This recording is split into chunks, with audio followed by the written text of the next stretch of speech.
Siapa Salomo? Salomo adalah seorang raja yang hebat pada zamannya. Alkitab mencatat bahwa tidak ada yang sekaya Salomo yang pernah hidup dan yang akan hidup. Saudara, sekelas Salomo saja menyadari bahwa hidup ini harus percaya sepenuhnya kepada Tuhan. Saudara, saya menggunakan kain flanel. Ini membuat saya lebih ramping kelihatan.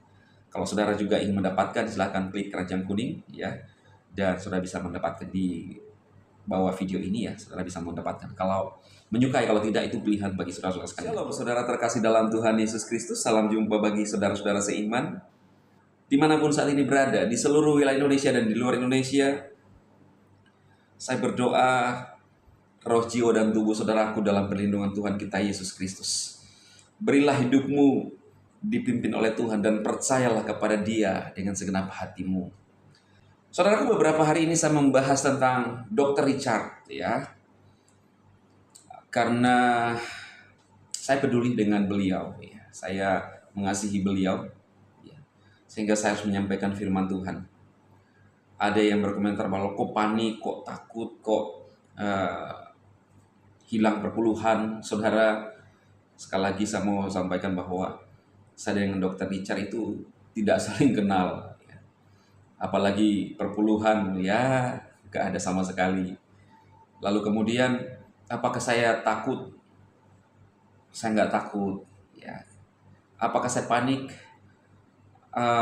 Saya nggak panik. Tetapi semata-mata ini adalah nasihat firman Tuhan. Alkitab berkata bahwa jika engkau melihat saudaramu mengarah ke sesuatu hal yang tidak benar, apakah kamu tidak menegur? Ya. Karena di dalam iman Kristen, ini sekali lagi iman Kristen saudara. Karena di dalam iman Kristen, keselamatan hanya di dalam Tuhan Yesus Kristus. Tidak ada yang lain. Jadi saya nggak panik, saya tidak takut ya, kehilangan perpuluhan, saudara. Saya juga nggak pernah membahas itu, saudara. Jadi bukan alasan-alasan itu, tapi semata-mata saya mengasihi Dr. Richard. Ada yang menulis di kolom komentar, saudara ya. Dia menulis seperti ini, saudara. Terima kasih Pak Pendeta, saya berharap Pak Pendeta lebih banyak membahas tentang Dr. Richard. Sebab di banyak tayangan saya lihat, saya rasakan Dr. Richard lebih ingin menonjolkan diri daripada memuliakan Tuhan. Dalam podcast bersama Brian, dia bilang itu pertolongan Tuhan Yesus. Tapi Dr. Richard langsung menepis, ya semua orang pasti pertolongan Tuhan, tetapi kalau saya tidak cerdas, tidak bakalan. Ya, terima kasih atas pesannya Ibu. Jadi saudaraku, selama beberapa hari ini saya membahas ya, mungkin beberapa video saya, itu adalah merupakan tanggung jawab saya juga ketika nanti Tuhan Yesus datang atau nanti ketemu Tuhan Yesus, maka saya tidak lagi merasa tertuduh. Ya. Ini adalah tugas kita untuk menyampaikan kabar baik. Benar saudara bahwa dalam hidup ini, apapun yang terjadi dalam kehidupan kita itu adalah semua karena anugerah Tuhan. Sekalipun ada banyak orang yang tidak menyadari itu. Orang tidak menyadari dan merasa bahwa dia bisa melakukan itu karena kekuatan sendiri. Sadari saudara. Kalau satu saat Tuhan memutar saja bagian saraf kita yang terkecil, bagaimana dengan hidup kita? Kita nggak bisa hidup tanpa Tuhan. Kita bergantung sepenuhnya kepada Tuhan, saudara. Hanya saja kita tidak menyadari. Di dalam Amsal 3 ayat 5 dan 6, di sana Raja Salomo berkata bahwa percayalah kepada Tuhan dengan segenap hatimu. Akuilah Dia dalam segala lakumu, maka Ia akan meluruskan segala jalan. Siapa Salomo? Salomo adalah seorang raja yang hebat pada zamannya. Alkitab mencatat bahwa tidak ada yang sekaya Salomo yang pernah hidup dan yang akan hidup. Saudara, sekelas Salomo saja menyadari bahwa hidup ini harus percaya sepenuhnya kepada Tuhan. Lah, bagaimana dengan kita, saudara? Apapun yang terjadi dalam hidup ini, itu adalah semua karena anugerah Tuhan. Saya hidup saja itu karena Tuhan. Saya menyadari bahwa saya adalah ciptaan Tuhan. Tuhan Yesus adalah pencipta saya. Dan dia adalah Tuhan saya.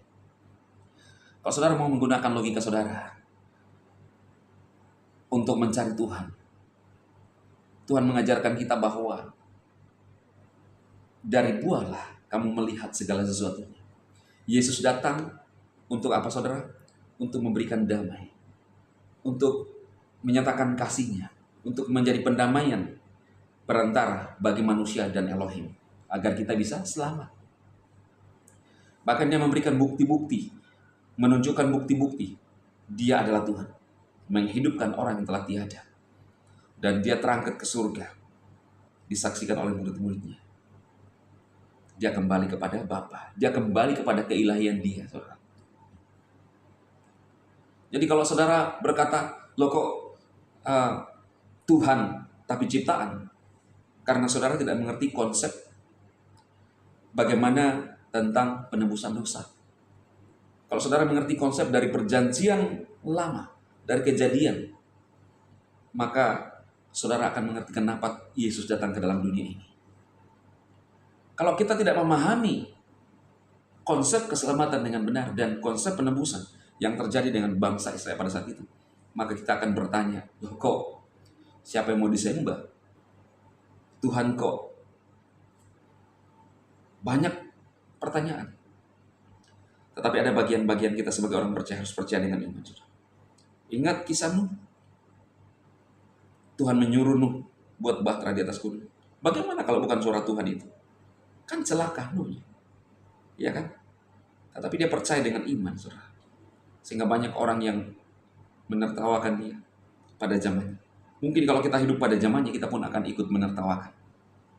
Saudara, kita harus menyadari bahwa kita ini adalah bergantung sepenuhnya kepada Tuhan. Kita hidup karena Tuhan Yesus.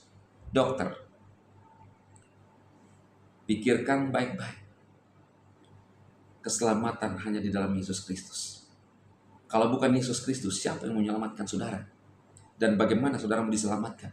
Dan apakah ada penyelamat lain yang saudara pernah diberikan, dijanjikan selain hanya Yesus? Di dalam Yohanes jelas, Yohanes 1, ayat 1 dan seterusnya. Pada mulanya adalah firman. Firman bersama-sama dengan Elohim, dan dia adalah Elohim sendiri.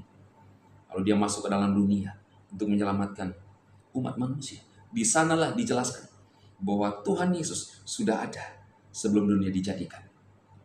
Permasalahannya adalah kita nggak pernah membaca firman Tuhan, saudara. Sehingga kita nggak ngerti, lebih banyak mendengarkan kata orang dan mulai menggunakan logika-logika kita yang tidak seperti yang Bible maksudkan.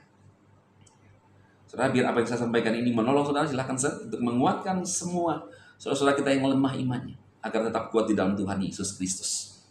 Dan kita setia sampai Yesus datang kedua kali. Tuhan Yesus memberkati saudara. Amin.